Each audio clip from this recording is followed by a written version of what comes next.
My girlfriend made a fake profile pretending to be a French model to test my loyalty, spent $2,000 on professional photos, then got genuinely hurt when I politely declined her advances. She's spiraling after discovering her fake persona started dating her ex-boyfriend for real while her friends revealed they all warned her not to do it. I'm Cameron, 28, and I work as an environmental scientist for the Colorado Department of Natural Resources, specializing in water quality testing and ecosystem restoration projects throughout the Rocky Mountain region. My girlfriend Melody, 26, works as a digital marketing coordinator for a boutique advertising agency in Denver that handles social media campaigns for luxury brands and high-end restaurants. Melody and I have been together for 2 years, having met at a sustainability conference where I was presenting research on alpine lake conservation and she was managing the social media coverage for the event. We connected immediately over our shared interest in environmental issues and our appreciation for Colorado's outdoor lifestyle. Our relationship has generally been positive and supportive, with both of us encouraging each other's career goals and maintaining an active social life with mutual friends. Melody is creative, ambitious, and passionate about her work in digital marketing, often sharing insights about social media trends and online consumer behavior that I find fascinating despite being outside my expertise. However, over the past 6 months, I noticed that Melody had become increasingly insecure about our relationship, particularly regarding my interactions with other women in professional and social settings. She would ask detailed questions about female colleagues, express concern about women who liked my social media posts, and sometimes make comments about whether I found certain actresses or models attractive. These insecurities seemed to stem from her previous relationship with Trevor, her ex-boyfriend of 3 years who had cheated on her multiple times before she finally ended their relationship 18 months ago. Trevor's betrayals had clearly damaged Melody's ability to trust completely, and she sometimes projected those fears onto our relationship despite my consistent reassurances and faithful behavior. Melody works in an industry where appearance and online presence are critically important, and she spends significant time analyzing social media metrics, engagement rates, and the psychology behind why certain content performs well on various platforms. Her professional expertise in creating compelling online personas would become tragically relevant to what happened next. In early September, I started receiving friend requests and messages on Instagram from an account belonging to someone named Gabrielle Laurent, who claimed to be a 24-year-old fashion model from Lyon, France, currently traveling through Colorado for photography work. Gabrielle's profile was incredibly sophisticated and professional. Her photos showed a stunning woman with long dark hair, striking features, and the kind of polished appearance typical of high-end fashion models. The images were clearly professional quality, shot in various scenic locations that appeared to be throughout Europe and the American West. Her Instagram profile included over 15,000 followers, hundreds of posts dating back 3 years, and what appeared to be authentic engagement from other users commenting in both French and English. The account looked completely legitimate, with the kind of visual consistency and professional presentation that would be expected from a working model. Gabrielle's initial message was friendly but not inappropriate. She mentioned that she had seen some of my posts about Colorado hiking trails and was hoping to get recommendations for scenic locations where she could do some photography work while visiting the area. I responded politely, providing some suggestions for photogenic hiking spots and scenic overlooks that might work well for her photography projects. Our conversation remained casual and focused on outdoor activities and Colorado tourism recommendations. Over the following weeks, Gabrielle continued messaging me with questions about local restaurants, cultural events, and outdoor activities. Her messages gradually became more personal, with her sharing details about her modeling career, her experiences traveling internationally, and her appreciation for American culture and lifestyle. Gabrielle's English was excellent but occasionally included small grammatical quirks that seemed consistent with someone whose native language was French. She would reference French cultural experiences and make observations about differences between European and American social customs that seemed authentic and well-informed. As our conversations continued, Gabrielle began expressing more personal interest in me, complimenting my environmental work and saying that she found men who were passionate about protecting nature to be very attractive. She started asking about my relationship status and whether I would be interested in meeting for coffee or dinner during her stay in Denver. I maintained polite but clear boundaries throughout these interactions. When Gabrielle asked about my relationship status, I explained that I had a girlfriend and was not available for romantic pursuits. When she suggested meeting in person, I politely declined and redirected our conversations back to general topics about Colorado tourism and outdoor activities. Despite my clear communication about being in a committed relationship, Gabrielle continued pursuing me with increasing persistence. She began sending more personal photos, including some that were suggestive though not explicitly inappropriate, and her messages became more flirtatious and direct about her interest in spending time together. When I continued declining her advances and reinforcing my commitment to my girlfriend, Gabrielle became noticeably frustrated. Her messages took on a slightly hurt tone, with her expressing confusion about why I wasn't interested in at least meeting as friends and suggesting that perhaps I was being unnecessarily rigid about my relationship boundaries. During this entire period, I was completely transparent with Melody about receiving messages from Gabrielle. I showed Melody the Instagram profile, shared screenshots of our conversations, and explained how I was handling the situation by maintaining appropriate boundaries while being polite to someone who claimed to be visiting our area. Melody's reaction to the Gabrielle situation was interesting and, in retrospect, should have been a red flag. Rather than being appreciative of my transparency and appropriate behavior, Melody seemed almost disappointed that I wasn't more tempted by Gabrielle's advances. "She's really beautiful," Melody would say when looking at Gabrielle's photos. "Are you sure you're not even a little bit curious about meeting her?" When I reassured Melody that I had no interest in meeting other women romantically and was completely satisfied with our relationship, she would respond with comments like, "Most guys would at least be flattered by that kind of attention from a model." I found Melody's reactions puzzling but attributed them to lingering insecurities from her previous relationship. I continued being patient and reassuring, thinking that with time and consistent behavior, her trust issues would resolve naturally. The situation with Gabrielle escalated in mid-October when she sent me a long message expressing hurt and frustration about my rejection of her friendship. She claimed that she had been looking forward to connecting with someone who shared her interests in nature and outdoor activities, and that my unwillingness to meet even as friends had left her feeling lonely and disappointed during her time in Colorado. Gabrielle's message included subtle guilt tactics, suggesting that I was being unfairly judgmental and that her intentions had been purely platonic despite her admitted attraction to me. She claimed that European attitudes toward friendship between men and women were more relaxed than American perspectives, and that I was missing an opportunity for an enriching cultural exchange. I responded with a final, clear message explaining that while I appreciated her interest in friendship, my commitment to my girlfriend included not developing personal relationships with women who had expressed romantic interest in me. I wished her well with her photography work and suggested that she might find better local connections through Colorado tourism groups or photography meetups.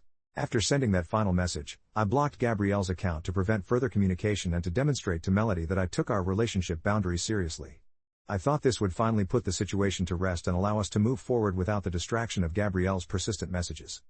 What I didn't know was that the entire Gabrielle situation had been orchestrated by Melody as an elaborate test of my loyalty and faithfulness. The revelation of this deception came in the most shocking and humiliating way possible. 2 weeks after I blocked Gabrielle's account, Melody arrived at my apartment in tears, carrying printed screenshots and looking absolutely devastated. She immediately confessed that she had created the Gabrielle Laurent profile to test whether I would remain faithful when pursued by an extremely attractive woman. "I needed to know if you would cheat on me if you had the opportunity," Melody said through her tears. "After what Trevor did to me, I couldn't fully trust anyone without knowing for sure." The extent of Melody's deception was staggering. She had spent over $2,000 hiring a professional photographer to create an elaborate portfolio of images featuring her friend Sophia, who was an aspiring actress willing to pose as the fictional French model in exchange for professional headshots. Melody had crafted an incredibly detailed backstory for Gabrielle, including fake social media history, fabricated modeling credentials, and even researched French cultural details to make the persona seem authentic. She had spent weeks studying French language patterns and cultural references to make Gabrielle's messages seem genuine. Most disturbing was learning that Melody had involved several of her friends in the deception, asking them to create fake accounts that would follow and interact with Gabrielle's profile to make it appear more legitimate. These friends had apparently warned Melody that her plan was manipulative and potentially destructive to our relationship, but she had proceeded anyway. "I thought you would at least be tempted," Melody sobbed. "When you kept turning her down and being completely loyal, I started feeling guilty about the whole thing. But then I got angry that even my fake perfect woman couldn't get your attention." The irony was incredible. Melody's test had proven exactly what she claimed she wanted to know, that I was completely faithful and trustworthy, but instead of being reassured by this confirmation, she had become hurt and resentful that her elaborate fictional persona couldn't seduce me. But the story took an even more bizarre turn when Melody revealed why she was confessing everything and why she was so devastated. During the weeks when I had been politely declining Gabrielle's advances, Melody had been managing the account and had connected with other men who were interested in the fictional French model. One of those men was Trevor, Melody's ex-boyfriend who had cheated on her repeatedly during their relationship. Trevor had seen Gabrielle's posts, been immediately attracted to her, and began pursuing her aggressively through direct messages and comments. Initially, Melody had planned to ignore Trevor's interest in Gabrielle, focusing on her test of my loyalty. But as Trevor continued pursuing Gabrielle with romantic messages and expensive dinner invitations, Melody found herself responding positively to his attention on behalf of her fictional persona. "I thought it would be funny to mess with him," Melody explained. "He broke my heart so badly, and here he was trying to cheat on his current girlfriend with what he thought was a French model." But Melody's plan for petty revenge against Trevor had backfired spectacularly. As she continued interacting with Trevor while pretending to be Gabrielle, she found herself genuinely enjoying his attention and romantic pursuit. Their text conversations became increasingly intimate, and Trevor began making plans to travel to Colorado to meet Gabrielle in person. The situation reached a crisis point when Trevor broke up with his current girlfriend and booked a flight to Denver, believing he was coming to meet the French model he'd been romancing online. Melody realized that her deception had spiraled completely out of control and that she would have to either confess everything or find a way to avoid Trevor's visit without destroying her elaborate fictional narrative. Even worse, Melody admitted that she had developed genuine feelings for Trevor again through their conversations while she was pretending to be Gabrielle. The romantic attention he had showered on her fictional persona had rekindled her attraction to him, despite their toxic relationship history. "I fell in love with him all over again," Melody said. "But he fell in love with Gabrielle, not me. And Gabrielle doesn't really exist." The final devastating detail was that several of Melody's friends, who had warned her against creating the fake profile in the first place, were now refusing to speak to her after learning how the situation had developed. They were appalled that she had not only deceived me but had also used the deception to reconnect romantically with her ex-boyfriend. I was completely stunned by the extent of Melody's betrayal and manipulation.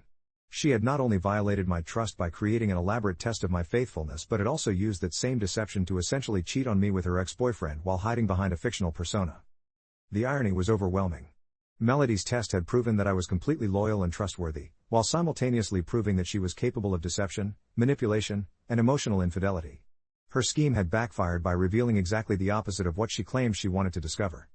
When I asked Melody what she expected to happen next, she broke down completely and begged me to forgive her and take her back. She claimed that the entire situation had been a terrible mistake born from her insecurities and that she had learned her lesson about the importance of trust in relationships. "I know I messed up everything," Melody pleaded. "But doesn't this prove that you're the right person for me? You passed the test perfectly. You were completely faithful even when tempted by a perfect woman."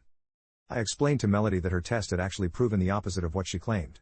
While my behavior had demonstrated my commitment to our relationship, her behavior had demonstrated her willingness to deceive, manipulate, and emotionally cheat when given the opportunity.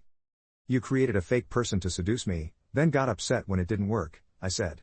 "Then you used that same fake person to reconnect with your ex-boyfriend behind my back. How is any of that compatible with a healthy relationship?" Melody argued that her connection with Trevor through the Gabrielle persona didn't count as real cheating because Gabrielle wasn't a real person. She claimed that she had been manipulating Trevor for revenge, not developing genuine feelings, and that I was overreacting to what she described as fake flirting. But when I pressed her about her admission that she had fallen in love with Trevor again, Melody couldn't maintain her story that the interactions had been purely manipulative. She eventually admitted that she had enjoyed the romantic attention and had been considering whether she wanted to be with Trevor or me. The relationship was clearly over, but Melody continued calling and texting for weeks, alternating between begging for forgiveness and arguing that I was being unreasonable about the situation. She seemed unable to understand that her elaborate deception had been fundamentally incompatible with the trust and honesty required for a healthy relationship. Update 1. 3 months after our breakup, I learned from mutual friends that Melody's situation had continued deteriorating in unexpected ways. Trevor had indeed traveled to Denver expecting to meet Gabrielle, and when Melody failed to show up or provide an explanation, he had become suspicious and started investigating. Trevor discovered that Gabrielle's photos had been stolen from Sophia's modeling portfolio, and he confronted Sophia directly about the fake profile. When Sophia explained that Melody had hired her for the photos and created the fictional persona, Trevor realized the extent of the deception. Rather than being angry about being catfished, Trevor apparently found the situation hilarious and was impressed by Melody's creativity and dedication to the elaborate scheme. He contacted Melody directly and suggested that they get back together, claiming that her willingness to create a fake persona to reconnect with him proved how much she still loved him.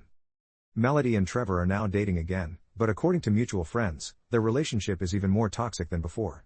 Trevor regularly mocks Melody about the catfishing incident and uses it as leverage during arguments, while Melody has become increasingly paranoid about Trevor's online activities and potential infidelity. Several of Melody's friends have completely cut contact with her after learning about the fake profile situation and her decision to get back together with Trevor. They feel that her behavior was manipulative and cruel, and that her return to her toxic ex-boyfriend proves that she learned nothing from the experience. "I've been dating someone new for the past month, a fellow environmental scientist named Riley who works for a nonprofit focused on wildlife conservation. Riley and I connected through work and have built our relationship on honesty, shared interests, and mutual respect, everything that was missing from my relationship with Melody." Update 2. 8 months later, I'm grateful every day that Melody's catfishing scheme exposed the fundamental problems in our relationship before we became more seriously committed. The experience taught me valuable lessons about recognizing manipulation and the importance of authentic communication in relationships. Melody has contacted me several times over the past months, usually when her relationship with Trevor is going poorly. She continues to claim that I was the one who got away and that she made a terrible mistake by creating the fake profile and reconnecting with Trevor. But her continued contact attempts actually reinforce that I made the right decision by ending our relationship. Someone who truly understood the gravity of their deception and manipulation wouldn't continue trying to insert themselves into my life months after being clearly told that the relationship was over. I recently learned from a mutual friend who works in Denver's marketing industry that Melody was fired from her job at the advertising agency after her boss discovered that she had used company resources and time to create and maintain the fake Gabrielle profile. Apparently, she had been managing the elaborate social media deception during work hours and had even used the company's photography equipment for some of the fake profile content. Trevor and Melody broke up and got back together twice more before finally ending their relationship permanently after Trevor was caught cheating with someone he met through a dating app. According to friends, Melody was devastated but not surprised, and she's now in therapy working on her trust issues and tendency toward manipulative behavior. The most satisfying outcome is that I've learned to recognize red flags much earlier in relationships and to trust my instincts when something feels manipulative or dishonest. Melody's elaborate test taught me that authentic love doesn't require tests, games, or deception to validate itself. Riley and I have built our relationship on complete transparency and open communication. When Riley expressed some natural curiosity about my past relationships, I shared the entire Melody/Gabrielle situation as an example of what I never want to experience again in a relationship. Riley's response was perfect: if I ever felt the need to test your loyalty by creating a fake person to seduce you, that would mean I shouldn't be in a relationship with you in the first place. Trust either exists or it doesn't, you can't create it through manipulation. Sometimes I wonder what would have happened if Melody had simply talked to me about her insecurities instead of creating an elaborate catfishing scheme. But then I realized that someone who chooses deception and manipulation over honest communication probably isn't capable of the kind of authentic relationship I want.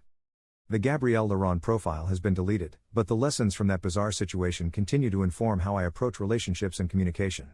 I'm grateful that Melody's test backfired so spectacularly, because it saved me from wasting more time with someone whose approach to love was fundamentally incompatible with my values.